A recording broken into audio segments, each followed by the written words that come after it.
Hello and welcome to the Wellness Connection podcast with Fiona Kane. Today I'm going to be talking to you about insulin resistance, some useful things in regards to what to eat if you have insulin resistance, and a little bit about what it is as well. So essentially, insulin resistance is often referred to also as pre-diabetes, and it's a sign that your body is not managing to process carbohydrates properly, and it could be a sign that you might be heading towards diabetes. So it is something to be aware of.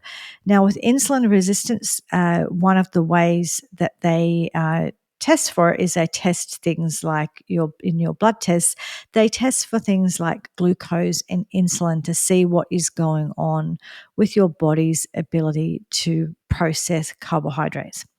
So I'll explain a little bit more to you that so carbohydrates in our foods. So carbohydrates would be things like grains, so like cereal, breakfast cereal, or breads, or pastas, or fruit and vegetables, beans. Beans like pulses. They can be a mixture of carbohydrate and proteins, but generally speaking, there's a lot of carbohydrate in them. You know, things like rice. So all of those foods are carbohydrates, and obviously anything with sugar itself. So soft drinks or lollies or things like that. They're carbohydrate based foods. And when we eat carbohydrate foods, what happens is our glucose goes up in our bloodstream, and our body always likes to keep our glucose within a certain range. It's very important it stays within a certain range, because if it's too high, it does damage, and if it's too low, it's a problem as well. If it's too high, what happens is it's a little bit like shards of glass that do damage to your small capillaries and to your arteries. So we really don't want that happening. And then what happens with these shards of glass that do the damage is your body will send.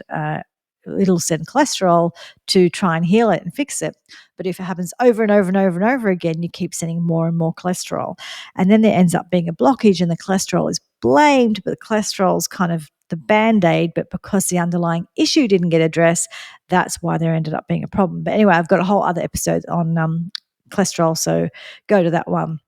I'll link it in. If I remember, I'll link it for you so that you've got it. But otherwise, just look up cholesterol and you'll find it in my podcast. So back to insulin resistance. So what happens with insulin resistance is, so when we eat these carbohydrate foods, our body will make insulin. Our pancreas makes insulin, and insulin's job is to direct any glucose that's in the bloodstream, any excess glucose that we don't need, out of the bloodstream and into cells. And what it will do is it'll take the glucose into your liver cells for storage there as glycogen, and also to your muscle cells for storage as glycogen, which is kind of easy energy for your body to access. But then any excess it actually will then put into fat cells. And essentially a certain amount of glucose will go into various cells to provide some energy. But what happens is with insulin resistance, there's kind of two factors. So, one factor is that maybe the insulin doesn't work anymore, as far as insulin's like the key to open up the cell, and the insulin doesn't seem to open up the cell anymore. So, part of that's considered to be maybe one of the things that causes insulin resistance. But the other thing is maybe the cell's just full already, because if you're having a lot of glucose a lot of carbohydrate, which is glucose in your diet, then what happens is these cells just get full of glucose. And if your cells are really, really full, trying to put more in, it's just not going to happen. So there's different theories about sort of either of those or both of those. But essentially what's happening is you can't get glucose into the cell. And because you can't get glucose into the cell, then you can't metabolize, you can't use your glucose. And then you end up with high levels of glucose in your bloodstream, which does damage, as I was talking about before.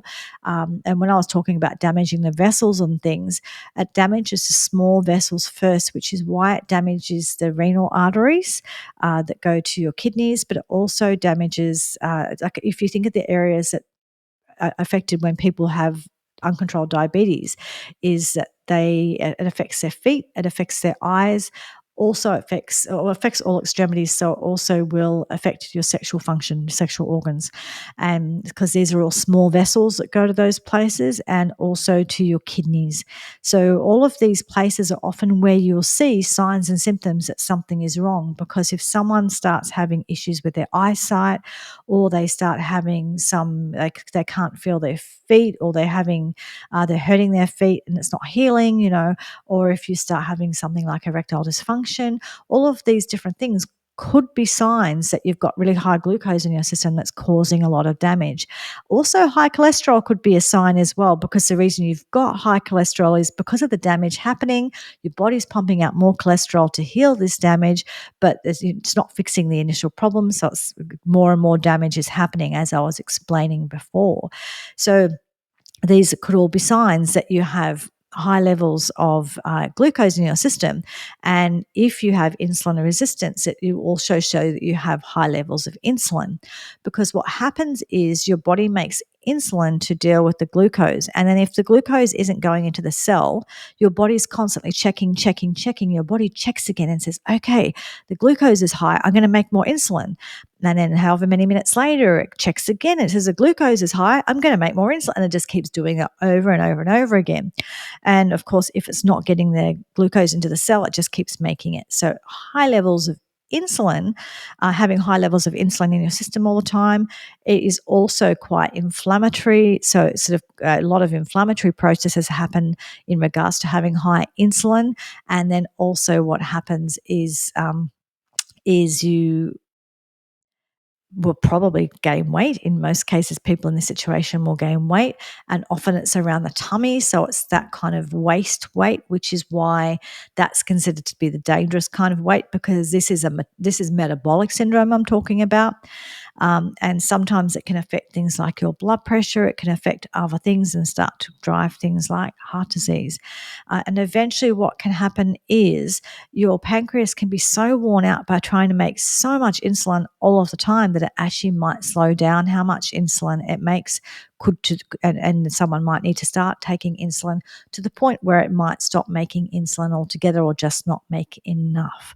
So that gives you a bit of a rundown of kind of what insulin resistance is. Essentially, it's when your body cannot get glucose into the cells, and therefore it sort of starts to call that you just have high glucose, high insulin, and your body's making lots and lots of fat cells to try and store up all of this glucose.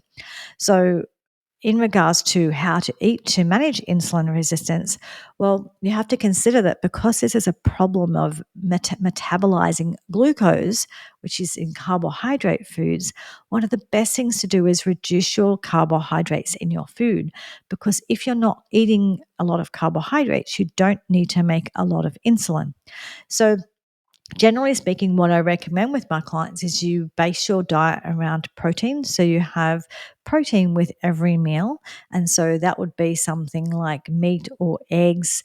And for vegetarians, it's all right, they can have eggs. But for vegans, it's more challenging, because the source of protein for vegans is often very high in carbohydrate as well. So if you're thinking of things like lentils or chickpeas or that kind of thing, they're really high in carbohydrate, unfortunately.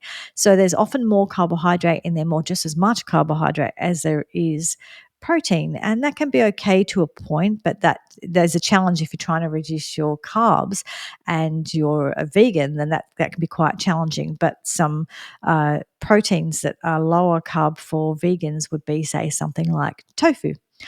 So tofu, I don't think has much carbohydrate in it at all. But obviously, you'd have to check all the different foods and see what's right for you. But generally, what I do is I encourage my clients to start with a protein-based meal, and not an enormous serve of protein, but it would be that palm to hand size of protein. And it's your palm to hand size, not mine. And then what you do is you have some good fats, some good oils. So that could include things like the fat that's already in the food. So the fat that's already in your fish, or the fat that's already in your chicken or beef, or whatever you're having, the fat that's already in your eggs. Or it could be things like a good quality olive oil, oil, or you might be having just real fats like butter, like real butter, the pure butter. It could be you're having some avocado, so there's some really good fats in avocado. But essentially, you're having fat with your meal. And also, what you would do is you'd have fibrous carbohydrates that are relatively low in carbohydrate, though, and that would be salad type vegetables. So if you're having loads of greens, if you're having your bok choys and your your cabbage or your broccoli or your cauliflowers, those sorts of foods, lettuce, that sort of thing. So essentially, lots of kind of low starchy vegetables, lots of different colours, all of the slaws, the coleslaw type stuff, those kinds of low carb salads, that's feeding your microbiome. So it's good for your microbiome. It's good for your gut. You're still getting some carbohydrate there. And those carbohydrates also are ones that are really, they're high in fiber. So you'll get the fibrous benefit of the diet as well. And I'll explain that to you, not just from a carbohydrate, not just from a gut microbiome perspective, but also from a whole meal perspective. So I'll explain this to you that there is there's something called the GI and there's something called the GL, and I'll explain those two things to you. So GI is glycemic index, and glycemic index is a measure of how quickly your blood glucose goes up after you eat a certain food. So foods that are really high GI tend to be things like bread or like cola, something like that. Rice is quite high GI. Any kind of cake or muffin or something like that, high GI. So essentially, you eat that food, your blood glucose goes up quite quickly. A bowl of cereal is high GI. Most of them would be, if not all of them. So that's a high GI carbohydrate food. A low GI carbohydrate food would be something like blueberries or something like the salads, vegetables I just talked about before, foods that just don't have that much sugar in them to start with. And they're also quite fibrous. So you can check levels. There are charts and things you can look at. GI is affected by other things. So it's affected by your digestion. It's affected even by things like if you slice bread, it changes the GI as opposed to if it hasn't been sliced or how long it's been sitting on the bench. Even the GI of different, you can have wholemeal bread in France and wholemeal bread in America and have different GI. So GI is a bit unpredictable, but it's a bit of a general idea for how quickly your blood glucose is going to go up when you eat a certain food. If you wear a glucose monitor, you'll see very quickly how this works for you. So you'll see which foods are high GI. And what the other thing I was talking about is GL. GL is glycemic load. And glycemic load is how quickly your blood sugar actually does go up. Two things. One, it can be the individual food. And what I was saying before, if you have a food that's quite high in fiber, but also quite high in glucose, it might go up a little bit slower. So you might notice that some legumes, your blood glucose goes up a bit slower because there's fiber in there.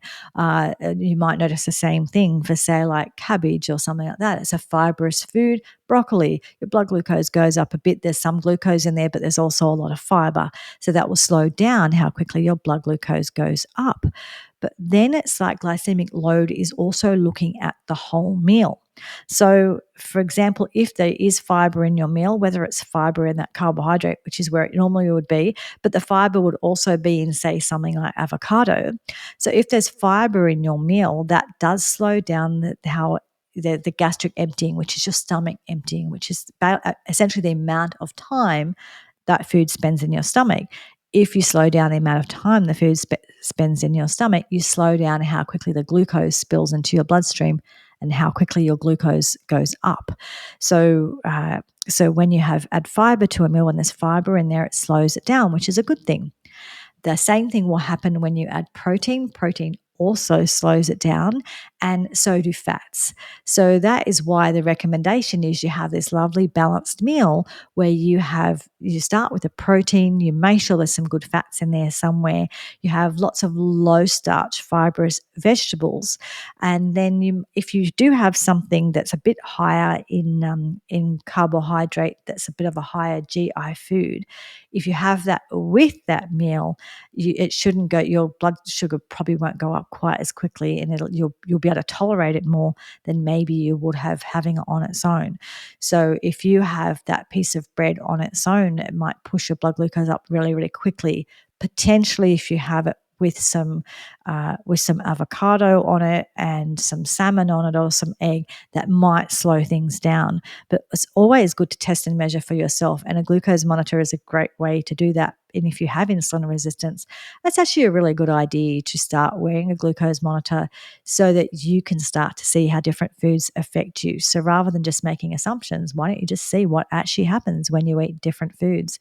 But in general, I find that people with insulin resistance are better off if they're really not eating much in the way of foods like breads, or if you are, there are some you can buy that are quite low carb. So just look up the low carb bread varieties, and when you do have it, add something that's got fiber and fat and protein to it. So whether you're adding a nut butter, like a pure peanut butter or a pure almond butter, or whether you're adding some avocado and tuna or avocado and salmon, or you're adding some mashed up eggs or something like that, those are really good choices to put with your bread to help to kind of manage the glucose in that bread.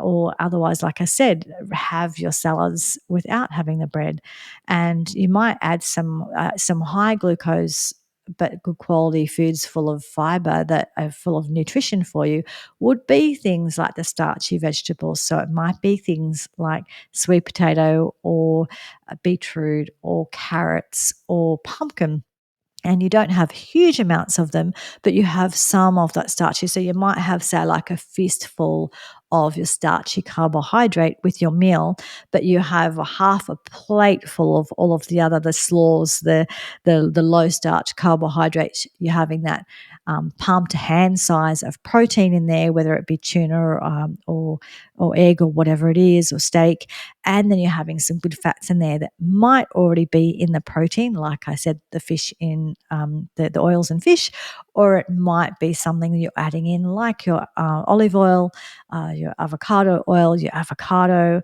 Also, nuts and seeds, they have good fats in them, they have fiber in them, they have lots of nutrition, and they also have some protein. So they can be a good way of adding some balance to a meal. So essentially, if you have insulin resistance, I recommend you eat fairly low carbohydrate. You have balanced meals, as I've just explained to you. Also, making sure things like if you have insulin resistance, you might be low in some nutrients. So you might need things like vitamin D, you might need things like magnesium. And so it might be worth seeing someone like myself or an expert who can recommend the kinds that you might take. And also, if you've got a blood test, that can be really useful to see whether or not you need some nutrients or not, and the types that you should take and the dosage you should take. Also, too, you can get magnesium from things like Epsom salts. So if you have Epsom salts baths, and you can certainly buy magnesium sprays and things, and they don't absorb quite as well as something that you take orally, but you still can absorb some of it. That can be quite useful to you. So part of the insulin resistance picture is also understanding there can be nutrition deficiencies associated with it. So it is good to explore more of that, maybe with an expert who can help you with that side of things, where they can look at signs and symptoms of nutrition deficiency and look at the best ways to fill that, and whether that is through your diet or whether that is through taking a supplement. And the other thing too is also looking at your digestion. And again, you might work with an expert like myself or whoever it is, but someone can help you manage your digestion overall. Because if you've got digestive issues, you're not going to be maybe absorbing the nutrients that you need, and that might also lead to or contribute to things like insulin resistance. So it gives you a bit of an idea there of what insulin resistance is and some of how you manage it. Obviously, different people respond differently to things, so you have to get the right advice for you. And I would also say if you're taking any medications to reduce your blood glucose levels, then you really do want to monitor this with an expert, and maybe, like I said, wear a blood glucose monitor if you're taking insulin, especially because if you are taking insulin, you can end up with your blood sugar levels too low, which is can be a medical emergency. So if you're taking insulin, please learn about what hypoglycemia looks like. Please understand how that you could potentially push your blood glucose too low and really, really need it's like a medical emergency. So, just before exploring all these things, or when you're exploring all these things, just take a lot more care if you're on medications, particularly if you're on insulin. And if you're unsure, please get medical advice, and please understand what low blood glucose looks like. And it can look like a acetone sort of breath, like a acetone is like the nail polish remover. It can look like nausea and vomiting and confusion and those sorts of things. So just be aware that that could be a medical emergency for someone who's taking insulin.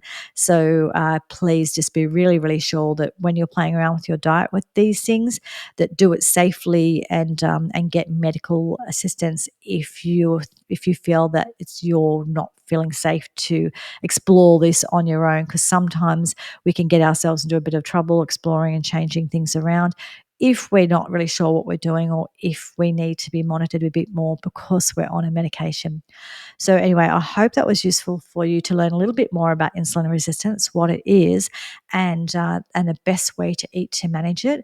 And this will differ slightly for different people, but that's a general outline of what works quite well for people with insulin resistance. And of course, always, drinking plenty of water, and things like drinking alcohol and soft drinks and things like that. That's just alcohol and soft drinks are laden with carbohydrates, so they're really going to affect your glucose levels. So I would not recommend, or even juices and things like that. Just water and herbal teas and a little bit of tea or coffee or whatever, depending on the individual, what works for you.